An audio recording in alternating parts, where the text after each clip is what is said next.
Elle n'a pas élevé la voix, elle n'a pas argumenté. Elle est restée là pendant que le directeur souriait avec suffisance, lui bloquait le passage et déclarait assez fort pour que tout le monde entende que cet endroit était réservé aux membres et que des gens comme elle n'avaient rien à faire à l'intérieur. Des clients blancs passaient sans être interrogés. Des têtes se tournaient, des regards jugeants s'attardaient. La sécurité rôdait. L'humiliation était polie, contrôlée et publique, conçue pour la faire partir en silence, honteuse. Ce qu'il n'avait pas compris, c'est que chaque insulte, chaque refus, chaque seconde de mépris était soigneusement mesurée. Et lorsque la vérité éclaterait, la porte qu'il gardait avec tant d'orgueil deviendrait sa sortie. Le directeur se planta fermement devant elle, barrant l'entrée avec un sourire professionnel qui ne dissimulait pas le mépris en dessous. « Je vous l'ai déjà expliqué », dit-il assez fort pour les clients à proximité. « Ceci est un établissement réservé aux membres. » Son ton respirait la certitude, celle qui suppose que personne n'osera contester. Quelques personnes ralentirent le pas. Des regards curieux se tournèrent. La représentation avait commencé. Elle soutint son regard calmement. « Je suis ici pour déjeuner », répondit-elle. Pas d'excuses, pas d'hésitation, cela l'irrita. Il releva le menton, la détaillant comme une gêne qui refusait de disparaître. « Alors, vous êtes au mauvais endroit, dit-il. Il y a un café public plus loin dans la rue, bien plus approprié. » Le mot tomba avec intention. Un ricanement discret monta du salon. Des téléphones apparurent, discrets mais près, derrière elle. Un couple blanc âgé entra en riant.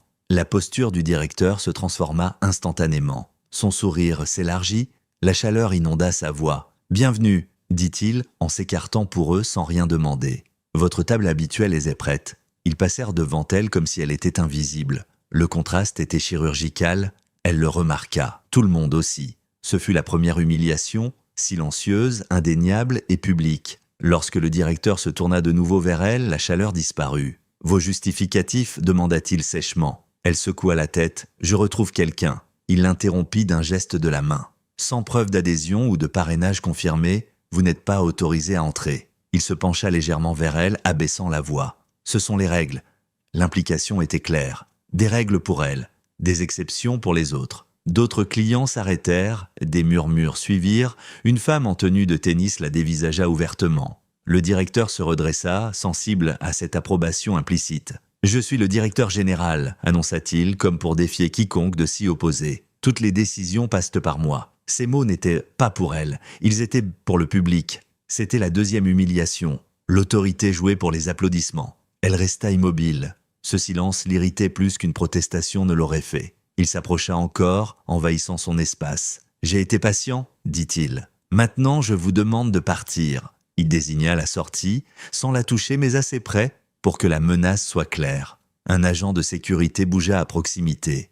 Le message était sans équivoque. « Partez calmement ou soyez expulsés. » La troisième humiliation s'installa. L'intimidation déguisée en procédure. Son téléphone vibra dans sa main.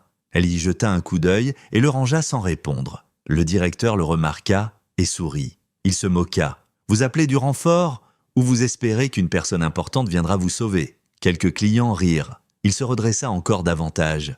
Reculer maintenant aurait signifié admettre son erreur. Il préférait l'humilier totalement plutôt que cela. « Je voudrais parler à votre supérieur, dit-elle calmement. » Le directeur éclata de rire. « Vous êtes en train de le regarder. » Il écarta les bras. « Cet établissement s'adresse à un certain calibre de personnes. » Il laissa le silence s'étirer. « Et vous n'en faites pas partie. » L'insulte resta suspendue. Personne ne le corrigea. Personne n'intervint. La salle accepta son verdict.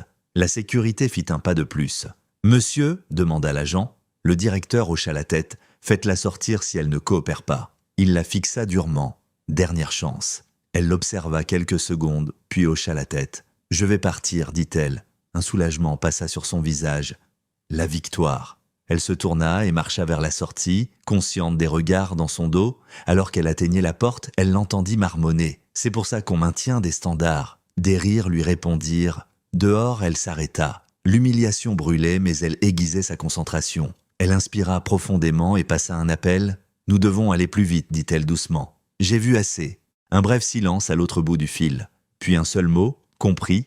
Elle raccrocha et retourna à l'intérieur. Lorsqu'elle entra de nouveau, un membre du personnel s'approcha immédiatement. « Madame, dit la jeune femme nerveusement, j'ai reçu l'instruction de vous escorter vers la salle de conférence. » La confusion parcourut le hall. Le directeur se retourna brusquement. Qu'est-ce que vous faites » aboya-t-il. L'employé lui tendit un courriel imprimé. Il le lut une fois, puis encore une fois. La couleur quitta son visage. « Il doit y avoir une erreur » balbutia-t-il, la voix soudain plus douce. « Je n'étais pas au courant de votre association. » Elle soutint son regard, toujours aussi calme. Manifestement, elle passa devant lui, sans demander la permission. Les conversations s'éteignirent. Les clients se penchèrent. Le pouvoir dans la pièce bascula, lentement et irréversiblement. Quelques instants plus tard, un groupe entra par les portes principales. Confiant, déterminé, indiscutablement aux commandes.